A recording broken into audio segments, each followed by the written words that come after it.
Hello friends, welcome back to the channel. And ये 100 question interview series का तीसरा part है। ठीक है, अगर आपने स्टार्टिंग के 2 पार्ट नहीं देखे हुए हैं तो उसका लिंक मैं डिस्क्रिप्शन में दे दूंगा, वहां से जाके पहले उन दोनों पार्ट को देख लीजिए, आपको काफी हेल्प मिलेगा।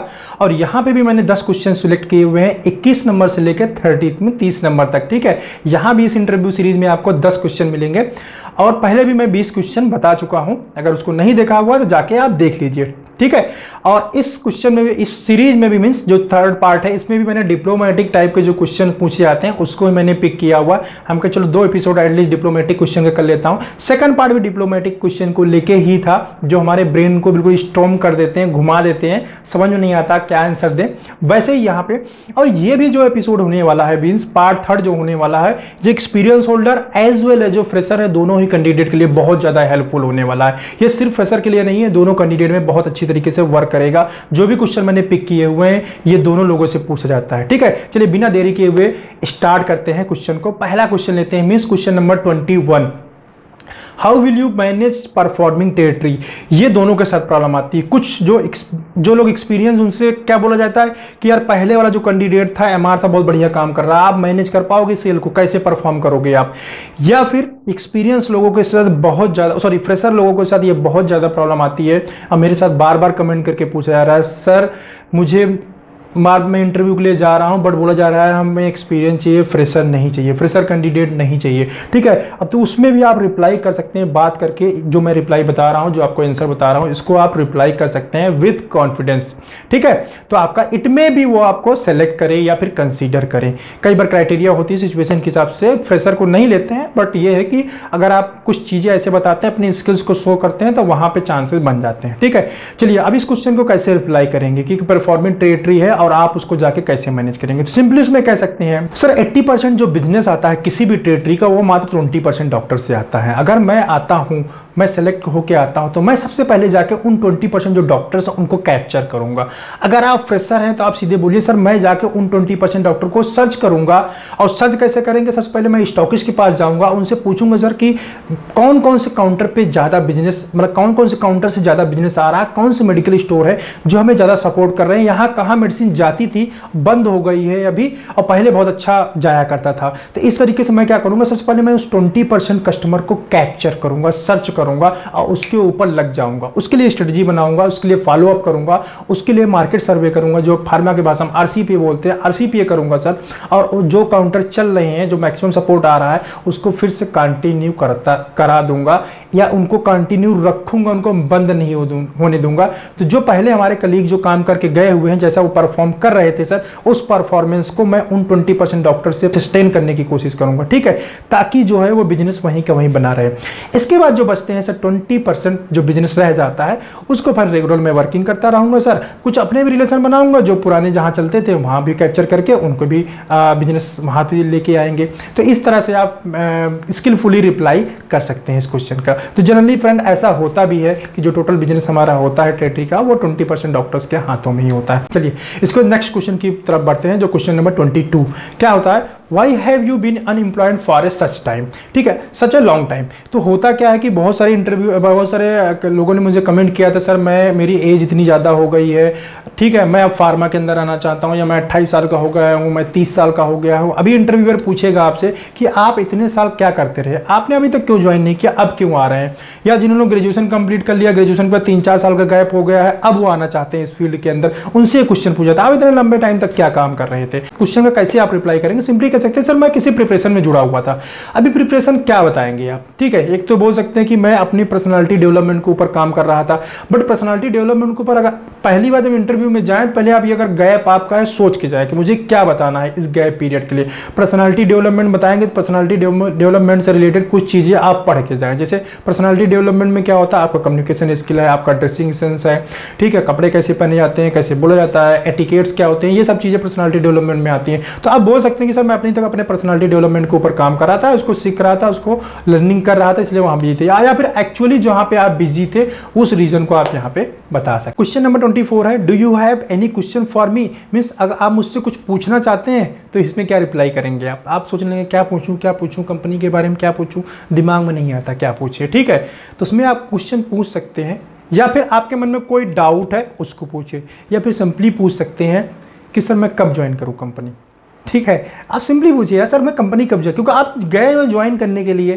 ठीक है, अगर इस तरह आप पूछेंगे तो इंटरव्यूअर जो होगा वो भी बिल्कुल आपसे इंप्रेशन अच्छा पड़ जाएगा, आपका इंप्रेशन। ठीक है, तो आप ये पूछ सकते हैं। चलिए नेक्स्ट क्वेश्चन की तरफ बढ़ते हैं। अगर कोई डाउट हो तो वो भी उसमें इस क्वेश्चन के बाद आप पूछ सकते हैं कि कंपनी के बारे में कोई डाउट हो, या आपको सैलरी के रिगार्डिंग कोई प्रॉब्लम हो, या कोई भी आपकी प्रॉब्लम हो तो डाउट वो क्लियर कर लेना चाहिए इंटरव्यू के टाइम पे, तो उसको भी वहाँ पूछ सकते हैं। बट एक मैं छोटा सा एग्जाम्पल, जब कोई डाउट नहीं है, कोई क्वेश्चन नहीं है, तब बोले सर नहीं कोई क्वेश्चन नहीं, जनरली हम बोल देते, तो वहाँ पर आप भी बोल सकते हैं कि मैं कब ज्वाइन करूँ। ठीक है, नेक्स्ट क्वेश्चन की तरफ। Question number 25, what is your expectation from your senior. आप अपने जो सीनियर्स हैं जिसके साथ आप काम करेंगे उनसे क्या उम्मीद करते हैं, तो उसमें क्या बोलेंगे आप, सर मैं यही उम्मीद करता हूं कि मेरे काम में वो मेरा हेल्प करे। ठीक है, मुझे एक चैलेंजिंग सिचुएशन दे, मेरे पोटेंशियल जितना जो मेरा पोटेंशियल है उसको क्या बोलते हैं मेज़र करे, और उसी मेजरमेंट के हिसाब से मुझे गोल दिया जाए, जो मेरा टारगेट दिया जाए उसी गोल के साथ, उसी मेरी स्ट्रेंथ के हिसाब से ही मुझे वो टारगेट दिया जाए, ताकि मैं टारगेट को अचीव कर सकूं, और साथ ही साथ टाइम टू टाइम मुझे जो है वो कंटिन्यूअस गाइड करते रहें, ताकि मैं आगे की तरफ बढ़ सकूं। मैं अपने सीनियर से ऐसा उम्मीद करता हूं। नेक्स्ट क्वेश्चन है क्वेश्चन नंबर 26। ये भी देखिए, इस प्रॉब्लम की वजह से कई बार हम लोग, मैं अपनी पर्सनल व्यू बताऊं तो मैं भी फ्रेशर को चूज नहीं करूंगा अगर टेरिटरी के अंदर ऐसी कंडीशन है। तो क्या प्रॉब्लम होती है, स्टॉकिस्ट इशू। क्योंकि जो फ्रेशर कैंडिडेट होता है, नया नया आया होता है ना, वो देखो स्टॉकिस्ट को हैंडल कर पाना उसके लिए ईजी नहीं होता है, वो कई बार स्टॉकिस्ट को हैंडल नहीं कर पाता, और जब कोई भी स्टॉकिस्ट की प्रॉब्लम होती है तो हम नए फ्रेशर कैंडिडेट को अवॉइड करते हैं, जानते हैं कि वो हैंडल नहीं कर पाएगा। तो इसीलिए मोस्ट ऑफ द लोग जो होते हैं, जो मैनेजर्स होते हैं, वो फ्रेशर कैंडिडेट को अवॉइड करते हैं इन सब सिचुएशन की वजह से। तो आप उस सिचुएशन में कैसे रिप्लाई करेंगे, जैसे मैंने अभी पहले क्वेश्चन बताया था, ये क्वेश्चन और है, तो आप कैसे रिप्लाई करेंगे वो मैं बताता हूँ। क्वेश्चन क्या है कि भाई स्टॉकिस्ट बहुत ज़्यादा इशू है हमारे यहाँ, कंपनी के साथ बहुत ज़्यादा प्रॉब्लम है, तो स्टॉकिस्ट हमें ऑर्डर नहीं दे रहा है, बहुत काफ़ी परेशान कर रहा है, इसलिए पुराना वाला जो कैंडिडेट था वो छोड़ चला गया है। अभी आप इस सिचुएशन कैसे हैंडल करेंगे, इसलिए यार आप हैंडल नहीं कर पाओगे, मैं आपको सेलेक्ट नहीं करूँगा, मुझे एक्सपीरियंस कैंडिडेट ही चाहिए। उस टाइम पे जो लोग एक्सपीरियंस हैं वो तो घर चले जाएंगे, जो लोग फ्रेशर हैं वो क्या रिप्लाई करेंगे वो मैं आपको बताता हूँ।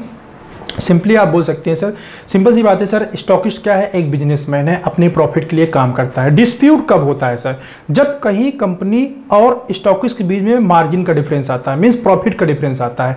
जो स्टॉकिस्ट प्रॉफिट चाहता है वो स्टॉकिस्ट को प्रॉफिट नहीं मिल पा रहा है क्योंकि any reason, due to any reason. तो अब उस डिफरेंस को अगर मैं फिल कर दूंगा सर, जो गैप बीच में है उसको अगर मैं फिल कर देता हूं तो स्टॉकिस्ट फिर से ठीक हो जाएगा। स्टॉकिस्ट भी सर बिजनेस करने के लिए बैठा हुआ है, तो मैं अगर मैं सेलेक्ट होके आता हूं सर, तो मैं अपने स्किल्स का यूज करूंगा, अपने स्ट्रेंथ का यूज करूंगा सर, और स्टॉकिस्ट जो बिजनेस करना चाह रहा है उस बिजनेस करने में उसको हेल्प करूंगा। सिंपल सी बात है, स्टॉकिस्ट की प्रॉब्लम खत्म हो जाएगी सर। तो आपकी थोड़ी हेल्प भी ले लूंगा सर, उसमें जो है आप मुझे थोड़ा गाइड कर दीजिएगा सर। और प्रॉब्लम सॉर्ट आउट करने के लिए हमने बहुत सारे प्रॉब्लम सॉर्ट आउट के लिए किए हैं सर, अपने स्कूल टाइम पे, कॉलेज टाइम पे, घर परिवार में होता है प्रॉब्लम सॉर्ट आउट कर देते हैं। अगर सर किसी के साथ अच्छा बिहेव करेंगे, बिहेवियर अच्छा हमारा होता है और उसके साथ रिलेशन अच्छा डेवलप कर लेता हूँ सर, तो ऑटोमेटिकली बहुत सारी प्रॉब्लम तो वैसे भी सॉर्ट आउट हो जाती है। और आपने जैसा कि मेरा स्ट्रेंथ देखा हुआ है सर, मेरी हॉबी देखी हुई है, तो नए नए पर्सन से, लोगों नए नए पीपल से मिलना, इंटरेक्ट करना, जो कि मेरी हॉबी है, मुझे अच्छा लगता है। तो सिंपली मैं सर इस सिचुएशन को हैंडल कर ले जाऊँ, एक बार मुझे आप मौका देके देखिए। ठीक है, तो इस तरह से फ्रेंड आपसे स्किलफुली आप इसको रिप्लाई कर सकते हैं। चलिए नेक्स्ट क्वेश्चन की तरफ बढ़ते हैं। नेक्स्ट क्वेश्चन है 27 नंबर का, what skill and qualities would you look in MR. आप एक मेडिकल रिप्रेजेंटेटिव के अंदर कौन कौन से क्वालिटीज देखते हैं, क्या क्वालिटीज होनी चाहिए मेडिकल रिप्रेजेंटेटिव को एमआर के अंदर, आप क्या सोचते हैं। देखिए क्या होनी चाहिए, सिंपल सी बात है, उसके अंदर अच्छी लर्निंग स्किल्स होनी चाहिए, कम्युनिकेशन स्किल अच्छा होना चाहिए, नॉलेज उसका अच्छा होना चाहिए, मार्केट में वो सर्वे वगैरह का रिसर्च करने की उसकी हैबिट होनी चाहिए, और सबसे ज़्यादा positive attitude, positive thinking and high level of energy होनी चाहिए। ठीक है, हाई लेवल ऑफ एनर्जी नहीं है, पॉजिटिव थिंकिंग नहीं है, तो कोई भी इस फील्ड के अंदर काम नहीं कर सकता। डिमोरलाइज होकर बहुत सारे लोग बहुत सारी कमियां बताएंगे, जैसे कमेंट में मेरे आता है, ठीक है, वह बंदा वहीं से वापस चला जाएगा। क्वेश्चन नंबर 28, मैं आपके ऊपर कैसे विश्वास करूं कि आप दूसरों से अच्छा कर जाएंगे। ठीक है, कैसे रिप्लाई करेंगे क्वेश्चन का, आप कैसे बताएंगे कि आप सब मेरे ऊपर ही विश्वास करो, या आप दूसरे अच्छे नहीं हैं मैं ही अच्छा हूं, कैसे। सिंपली आप बोल सकते हैं सर, दूसरों के बारे में मुझे पता नहीं, वो अच्छा करेंगे कि नहीं करेंगे, आई डोंट नो। और दूसरे आदमी मेरा जज करना मेरा काम नहीं है कि मैं दूसरे को जज करूं। ठीक है, लेकिन इतना मैं बोल सकता हूं, इतना कॉन्फिडेंट के साथ कह सकता हूं सर कि अगर मैं सिलेक्ट होता हूं, मेरा सिलेक्शन आप करते हैं, तो मैं कॉन्फिडेंटली जो चीज़ें आपकी रिक्वायरमेंट है, जो टारगेट रिक्वायरमेंट है कंपनी के, जो गोल अचीव रिक्वायरमेंट है, उसको मैं अचीव करूँगा। उसके लिए, उसको फुलफिल करने के लिए पूरी एनर्जी के साथ काम करूँगा, अपने सारे स्ट्रेंथ को यूज करूँगा, सारे अपने स्किल्स को यूज करूँगा और पॉजिटिव वे में उसके प्रति अपने गोल के लिए मैं वर्क करूँगा। तो इस चीज़ को आप कॉन्फिडेंटली जो है इंटरव्यूअर के सामने डिलीवर कर सकते हैं। और कैसे डिलीवर करना है वो यहाँ पे लिखा हुआ आ रहा है, और प्लस अपने मन से भी आप इसको बना सकते हैं। नेक्स्ट क्वेश्चन की तरफ बढ़ते हैं, क्वेश्चन नंबर 29। देखिए कई बार क्या होता है फ्रेंड्स कि इंटरव्यूअर आपसे ना किसी पर्सनालिटी के बारे में पूछता है, वो आपको एक्चुअली जज करना चाहता है, आपको जानना चाहता है कि आप किस नेचर के हैं। इस चीज़ को जानने के लिए वो क्या करता है, आपसे पूछता है आपको कौन सी पर्सनालिटी अच्छी लगती है। ठीक है, गांधी जी हैं अच्छे लगते हैं, नरेंद्र मोदी आपको अच्छे लगते हैं, बिल गेट्स अच्छे लगते हैं, या फेसबुक के जो मालिक है जुकरबर्ग साहब वो अच्छे लगते हैं। तो आपको कौन सा अच्छा लगता है, किस टाइप की पर्सनालिटी आप अच्छे लगते हैं। तो आप जब भी इस क्वेश्चन की रिप्लाई करें, हमेशा उस पर्सनालिटी के बारे में थोड़ा सा पढ़ लें। ठीक है, या एक दो पर्सनालिटी जो आपको अच्छी लगती है उसके बारे में इंफॉर्मेशन कलेक्ट करके माइंड में हमेशा रख के तब जाएं, ताकि आप स्किलफुली उस क्वेश्चन का रिप्लाई कर सकें। जैसे मैं आपको यहाँ मैं बताऊंगा नहीं, इसके बारे में टाइम खर्चा होगा। ये मैं एक एग्जांपल दे रहा हूँ बिल गेट्स का, कब वो पैदा हुए, ठीक है, उनकी क्वालिफिकेशन क्या रही, कब उन्होंने कंपनी स्टार्ट किया, कब उन्होंने शादी किया हुआ है। ठीक है, उसके बारे में ब्रीफ डिटेल मैंने यहाँ पे दिया हुआ है, एज एक एग्जांपल मैंने यहाँ पे सेट किया है आपके लिए। आप किसी भी पर्सनालिटी के बारे में, कल्पना चावला के बारे में पढ़ सकते हैं, जो भी पर्सनालिटी आपको सूट करती है उसके बारे में। आप अमिताभ बच्चन के बारे में पढ़ के जा सकते हैं, जिसके बारे में भी आप, जो पर्सनालिटी आपको अच्छी लगती हो, ठीक है, उस पर्सनालिटी के बारे में थोड़ा सा ब्रीफ में तैयार करके, जैसे आप कंपनी के बारे में ब्रीफ तैयार करते हैं वैसे उस पर्सनालिटी के बारे में तैयार करके तब जाए। चलिए नेक्स्ट क्वेश्चन की तरफ बढ़ते हैं, जो कि इस एपिसोड का, इस पार्ट का लास्ट क्वेश्चन है, क्वेश्चन नंबर 30। तो फ्रेंड क्वेश्चन नंबर 30 कोई क्वेश्चन नहीं है, मैं इसमें कुछ एडवाइस देना चाहता हूं। ठीक है, एडवाइस ये कि जब आप इंटरव्यू के लिए जाएंगे तो कैसे जाएंगे। जब भी आप इंटरव्यू में जाते हैं, कई बार माइंड के अंदर कंफ्यूजन रहता है, क्या क्या डॉक्यूमेंट्स लेके जाएं, ठीक है, कैसे जाएं, क्या कपड़े पहन के जाएं, कौन से कपड़े मेरे पास कपड़े हैं, क्या लेना चाहिए क्या नहीं लेना चाहिए, उसके बारे में थोड़ी सी जानकारी दूंगा। पहले मैं बात करता हूं कपड़ों की। ठीक है, जब भी आप इंटरव्यू के लिए प्रिपरेशन करते हैं उसी समय एक जोड़ी, ठीक है, means 1 pant 1 shirt and 1 tie, ये 3 चीज़ आप खरीद लें। रेगुलर पैंट होना चाहिए डार्क कलर का, लाइट कलर की शर्ट, लाइट कलर के शर्ट में कौन से ले सकते हैं, स्काई ब्लू कलर का आप ले सकते हैं, पिंक कलर का ले सकते हैं, या फिर व्हाइट कलर के ले सकते हैं, जो आपको अच्छा लगे उस कलर का एक लाइट कलर का शर्ट, और एक टाई, एक अच्छी टाई लीजिए, क्योंकि टाई देखिए हमेशा काम आने वाली है। ठीक है, और अच्छी टाई, अगर लोकल टाई लेते हैं तो उसका नोड अच्छा नहीं बनता, और देखने में ना बहुत बैड इंप्रेशन डालता है।